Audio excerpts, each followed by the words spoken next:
wabarakatuh. Assalamualaikum warahmatullahi wabarakatuh. Alhamdulillah saya sudah sampai ke negeri di atas awan. Ini baru pertama kali saya sampai kemari. Dan alhamdulillah juga ketemu dengan bapak-bapak sekalian dalam keadaan sehat walafiat. Ya perlu juga perkenalan. Nama lengkap. Saya selesai S1 tahun 82 bidang bahasa Inggris dan Linguistik. S2 91 itu dari Inggris, bidangnya Master of Education in Teaching English for Specific Purposes, dan S3 2008 dari Bali Unul Universitas Udayana. Mengajar di beberapa tempat, dan saya juga ketua program dokter S2 magisternya Mestik di Fakultas Budaya, dan pembimbing dan peneliti luar di Universitas Negeri Mataram untuk pasca sarjana.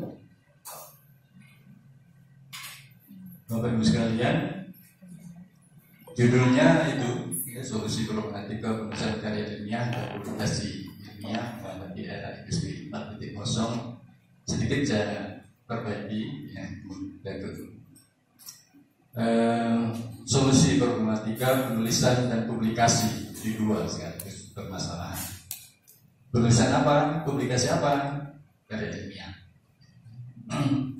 Jadi dalam penulisan kita punya problematika, di publikasi apalagi. Nah, kalau ini pertanyaannya atau katakanlah ini permasalahannya, solusi problematika penulisan dan publikasi karya ilmiah dalam menghadapi revolusi industri 4.0, kira-kira mana problematika? Kira-kira menurut Bapak Ibu ya, kalau saya sudah tahu tinggal solusinya. Kira-kira di mana?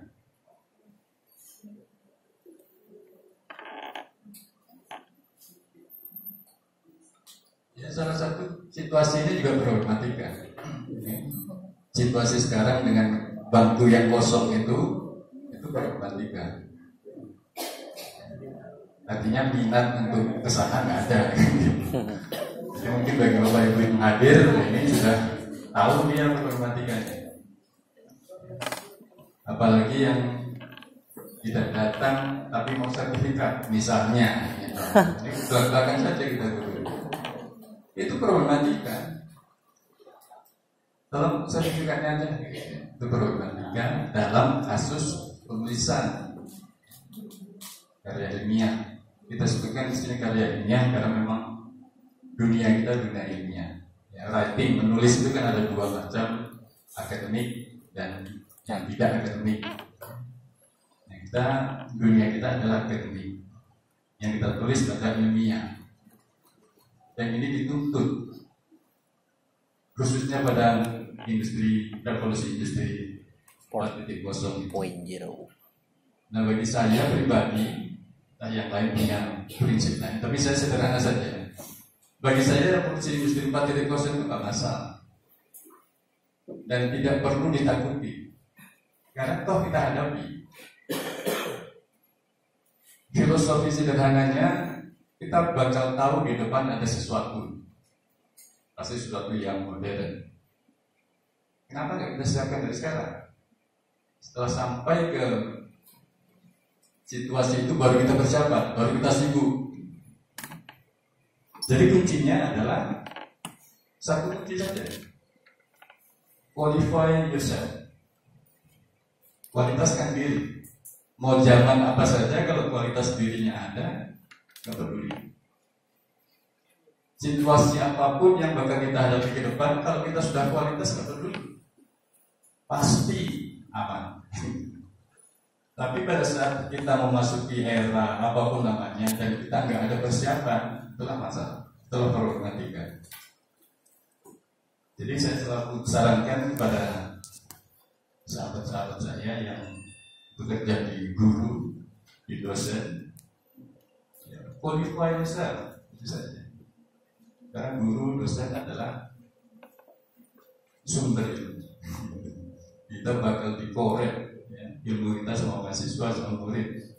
Kalaupun tidak dikorek, kita sumbangkan. Intermezzo mengarah ke writing scientific paper. Ini ada dua pertanyaan. Apakah menulis karya ilmiah itu susah atau gampang? Easy or difficult? Mana Bapak Ibu? Easy. Easy. Berarti problematika nggak ada. Kita harus jujur nih, harus jujur. Susah atau payah? Ada yang bilang susah. Ada berapa yang bilang susah?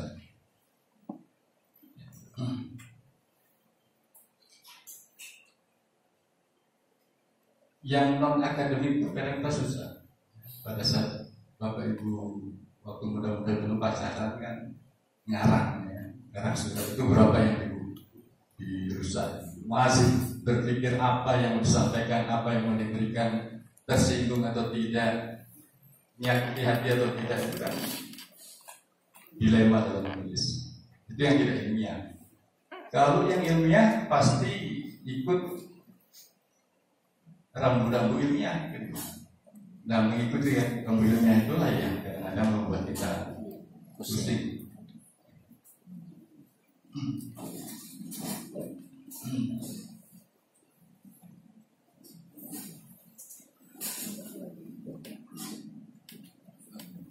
Selamat datang. Nah, writing scientific paper, hantu, ditakuti banyak orang, ditakuti para akademisi, apalagi sekarang tuntutan kalau kami dosen harus menulis di jurnal internasional yang terindeks fokus, itu hantunya itu. Ibu-ibu barangkali yang guru SMA harus menulis jurnal yang terakreditasi nasional maupun yang internasional. Pasti kita menghadapi sesuatu yang mengerikan, hantu di depan kita. Nah, masalahnya kan bagaimana menghilangkan hantu ini? Gitu. Bagaimana kalau kita jumpa hantu? Baca.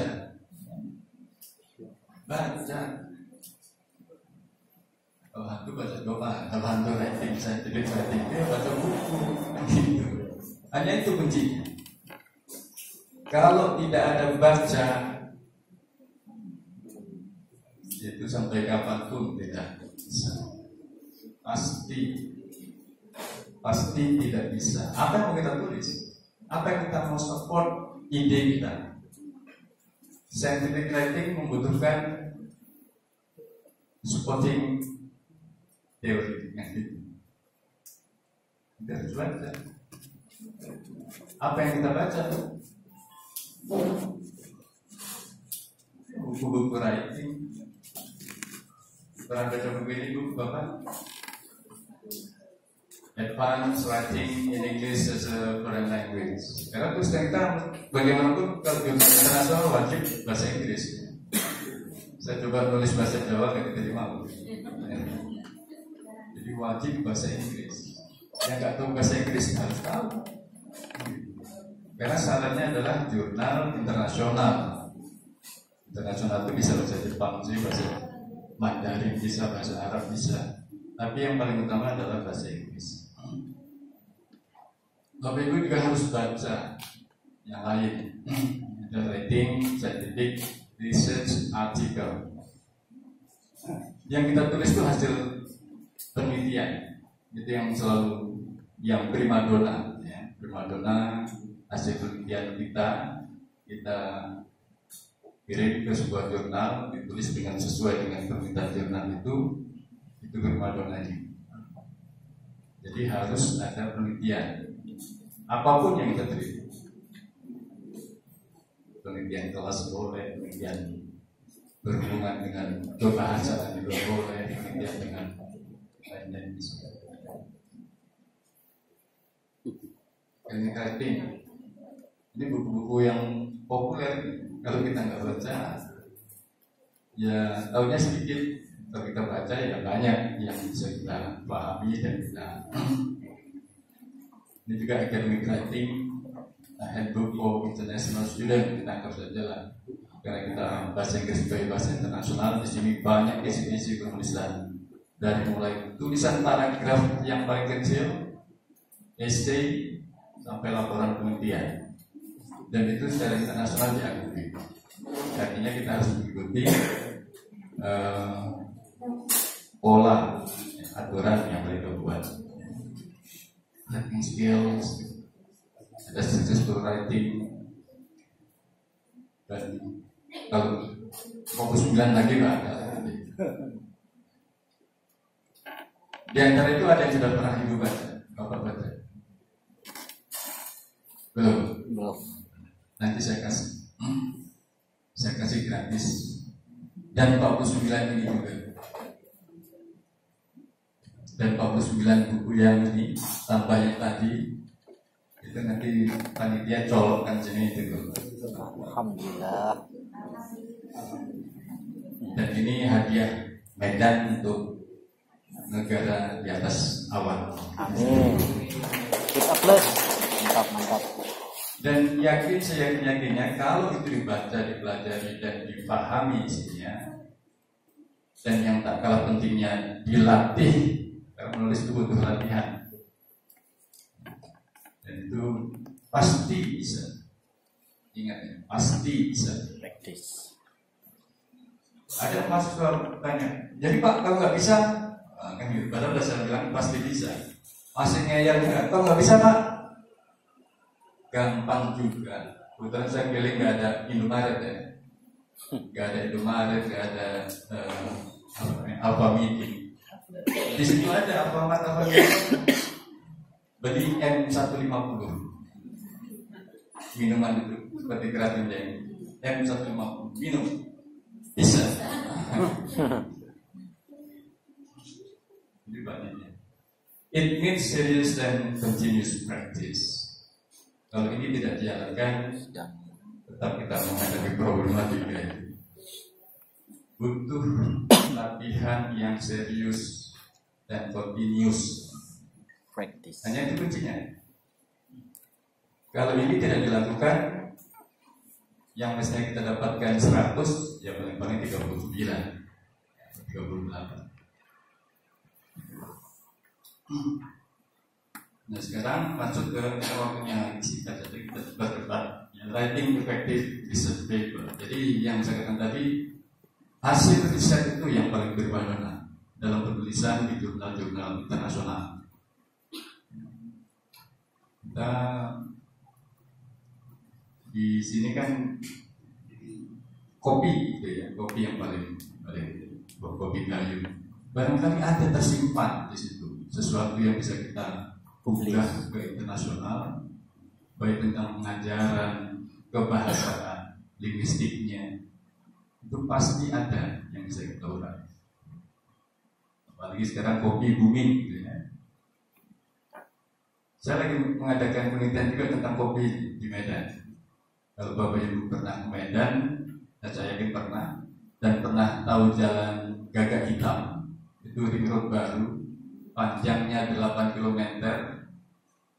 Jumlah kedai kopi tradisional sampai yang modern itu 168 kedai kopi. Kita saya hitung satu persatu dan saya foto satu persatu.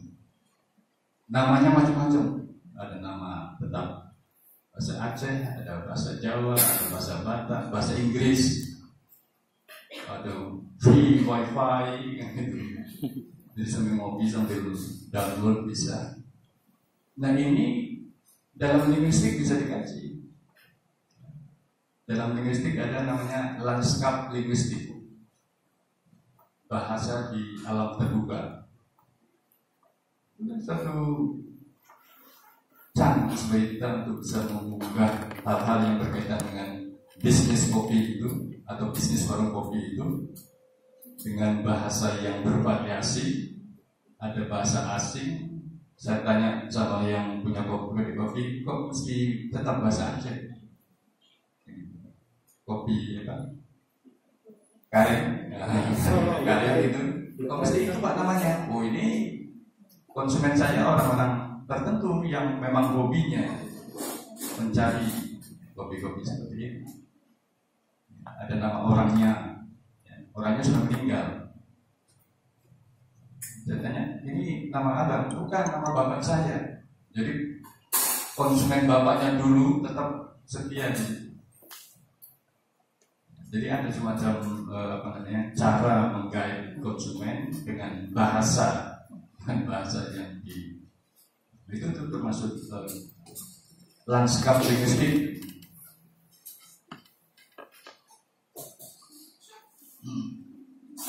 Nah, untuk menulis karya ilmiah yang dari hasil penelitian itu biasanya ada 6 poin yang paling penting di situ. Getting ready with data. Jadi data itulah kunci. Datanya bisa apa saja yang berhubungan dengan bahasa. Nah, setelah data terkumpul di atas meja kita, mulailah kita buat draft pertama. Gak langsung jadi itu, sama seperti buat kopi, kan langsung jadi.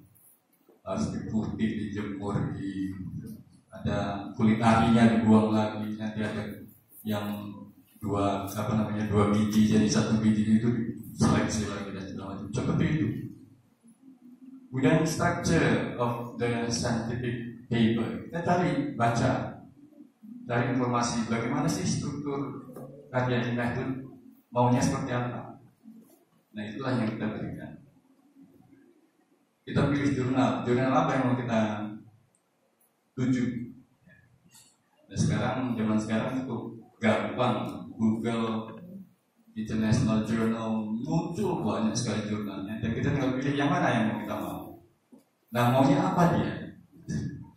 Jadi yang kita berikan itu adalah yang dia mau, jangan kita asal kirim gitu akhirnya.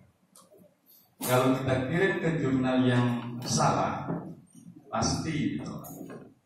Tapi kalau kita sudah tahu ini maunya jurnal ini, kita cari contoh yang sudah terbit, tinggal klik. Nanti kita lihat judul, abstrak, misalnya pendahuluan, segala macam, data. Nah, itulah yang kita kasih. Baru kita kirim, submit, tidak ada revisi, perbaiki lagi, submit lagi, dan itu kadang berulang-ulang dan memakan waktu. Ternyata gampang sebenarnya. Tidak pernah ibu coba, bapak coba? Belum. Saya yakin sudah, tapi belum diterima. Dan barangkali saja salahnya di pemilihan jurnal tadi. Kita tulis, langsung kita kirim ke jurnal, sementara kita tidak tahu apa maunya, apa mau jurnal itu. Karena setiap jurnal dia mempunyai keinginan yang berbeda-beda. Dari mulai pendahuluan, abstrak, judul, judulnya, sampai penulisan referensi pun diatur. Jadi supaya kita nggak salah kirim, ya cari dulu contohnya. Dari klik jangan tahu tahun berapa itu saja. Nanti kita lihat strukturnya, baru kita buat seperti ini. Kalau itu dilakukan, insya Allah bisa. Nah, bagaimana kalau getting ready with data? Gimana sih cara mencari datanya itu, menyiapkan data? Ada filosofi begini. Kita dinyatakan sebagai penulis, apa penulis buku, penulis hasil karya ilmiah, penulis penelitian, itu apabila kita masih di lapangan. Kita sebagai penulis itu ketika kita masih di lapangan.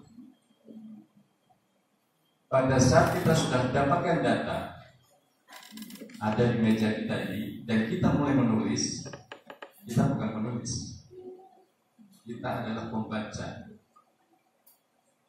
Karena yang kita tulis itu untuk membaca.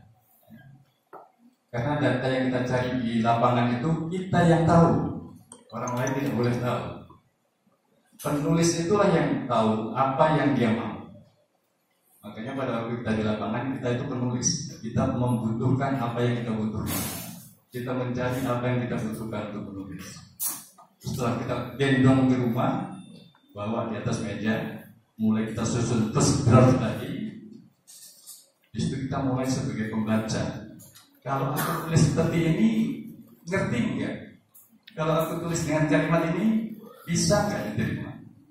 Jadi rasa pembaca itu lebih kental daripada rasa penulis. Kalau rasa penulis yang kental di situ, maunya kita.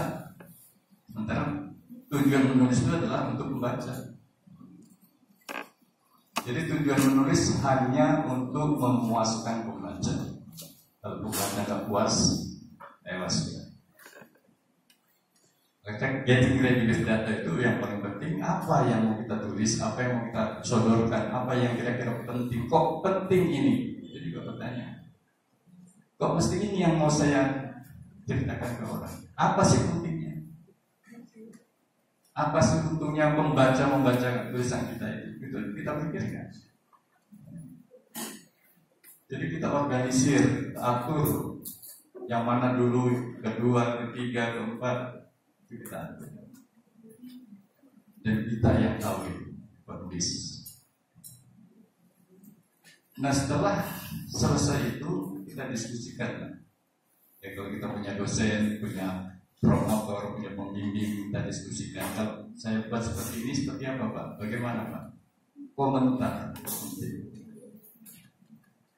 Setelah kita tulis dalam bahasa Inggris, cari teman yang bisa bahasa Inggrisnya bagus, tolong bacakan. Karena kalau kita yang membaca, sepertinya sudah benar itu. Tapi pada saat orang lain membaca, masih ada titik koma, tensisnya, preposisinya, masih berangkat. Tidak hanya bahasa Inggris, yang bahasa Indonesia demikian juga. Ya. Nanti bukannya bilang khusus membahas bahasa Indonesia. Kalau bahasa Inggris, rasa bahasa kita tidak sama. Supaya sama,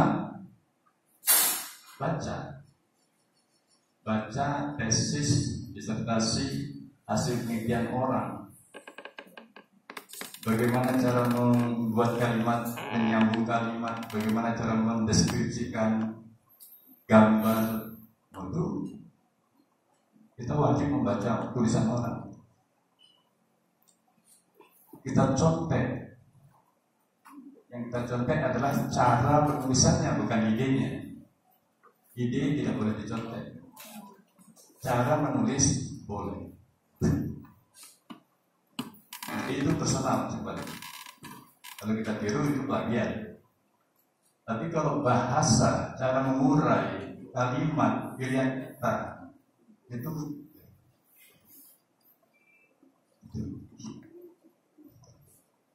nah, penting untuk diketahui seperti apa kira-kira makalah yang mau kita buat ya. We know focus of your paper. Kita harus dari awal itu sudah tahu fokusnya di mana. Kenapa itu penting? Kenapa ini perlu saya sebarkan informasi itu? Apa manfaatnya? Itu jadi pertanyaan. Nah, pada waktu menulis draft awal itu bebas. Apa yang ada di kepala kita tuliskan, kita rancang segala macam. Itu wajib, first draft itu wajib. Semua penulis kaliber internasional itu punya first draft awal. Walaupun dalam bentuk sketches, dalam bentuk outline seperti itu. Baru nanti dia haluskan.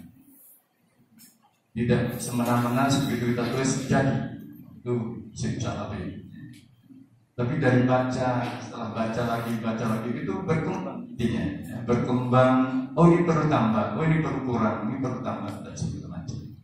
Itu biasa dalam penulisan. Jadi ada dua hal yang perlu di sini. Ya, identify 2 or 3 important findings emerging. Jadi kira-kira apa yang kita tonjolkan? Bisa 2, bisa 3 poin.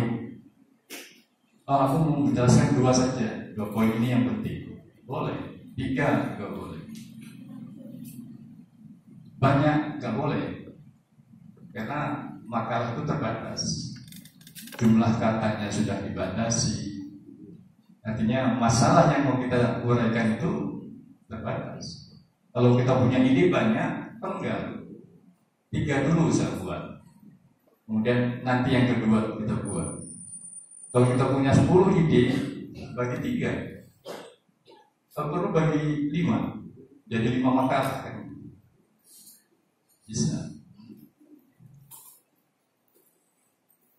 Nah biasanya struktur organisasi konstruksi makalah yang ilmiah itu judul, abstrak, kemudian dalam bentuk yang banyak ada table of content, kira-kira poin-poin yang mau kita tulis itu ada dijelaskan, ada pendahuluan, ada experimental section, itulah yang kita bahas, apa yang kita bahas, dan banyak makalah atau paper yang membutuhkan bagian ini ya di akhir biasanya. Kemudian hasil diskusi yang kita bahas itu kita hasilnya apa dan kita diskusikan, simpulan, ada ucapan terima kasih, ada versus, ada supporting information. Ini versi 1 jurnal. Jurnal lain lagi. Jadi kita perlu mencari jurnal. Dalam menulis abstrak ini kadang-kadang terlalu abstrak, sehingga orang tidak tahu apa yang kita tulis. Abstrak itu kuncinya di kalimat kedua. First couple of sentences should focus on what study is about. Jadi tentukan bidang apa yang kita tulis. Teaching kah, metodologika, penelitian lapangan kah, gitu-gitu. Jadi 2 kalimat pertama sudah menunjukkan itu. Include major findings. Jadi temuan kita yang paling utama.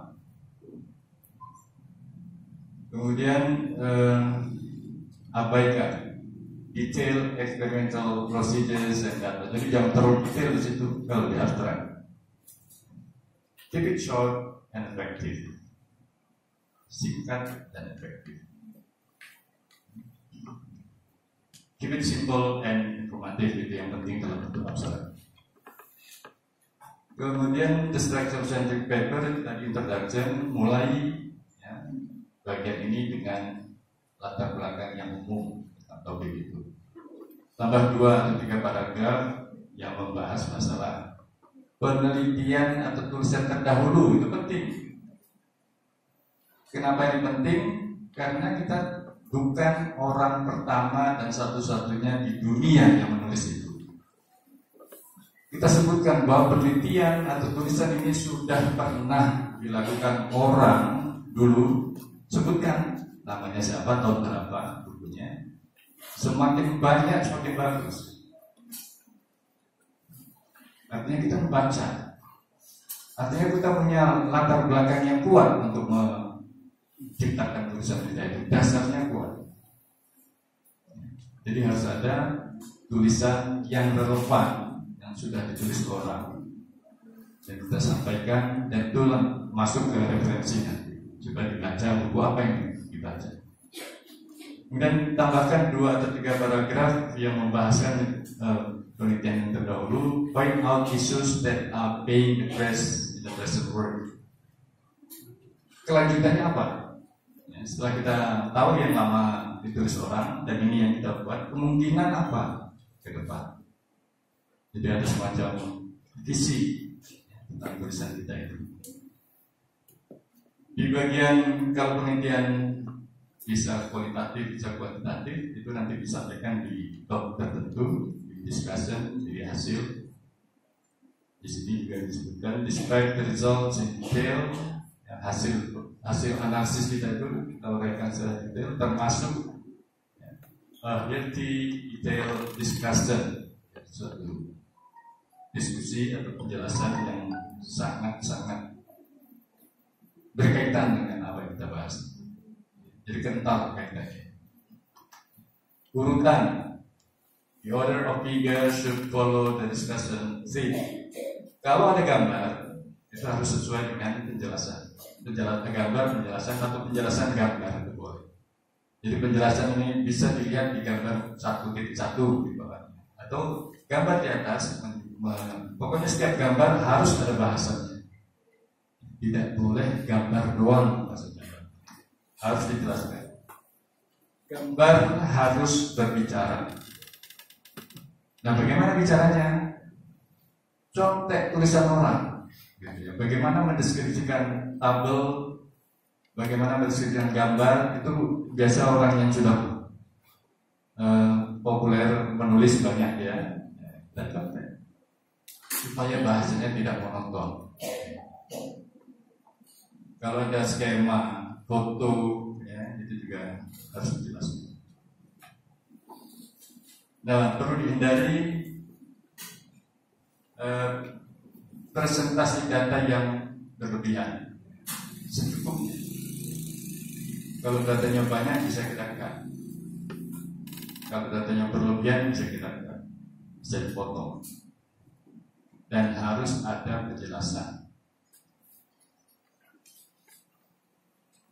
Kesimpulan juga perlu include major findings followed by brief discussion. Temuan-temuan yang utama itu disampaikan di simpulan. Jadi simpulan itu bukan pengulangan tapi kita sampaikan apa sih yang paling pokok di pembahasan tadi. Kemudian referensi kita boleh mengikuti sistem EndNote yang pakai EBIT segala macam. Itu tergantung dari jurnalnya. Kalau jurnalnya menggunakan itu dengan garis di bawah kemudian EBIT, OIB, ada apa lagi itu penjelasannya. Itu kalau memang dibutuhkan kita menggunakan itu. Kalau tidak, semua masuk ke referensi.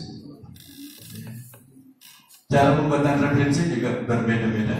Ya, nanti tergantung dari jurnal. Jadi bagaimana kita menseleksi jurnal tergantung dari kebutuhan dan apa yang kita tulis. Kalau yang kita tulis tentang pendidikan, pengajaran, kemudian kita kirim ke jurnal linguistik misalnya yang bukan aplikasi, itu pasti ditolak.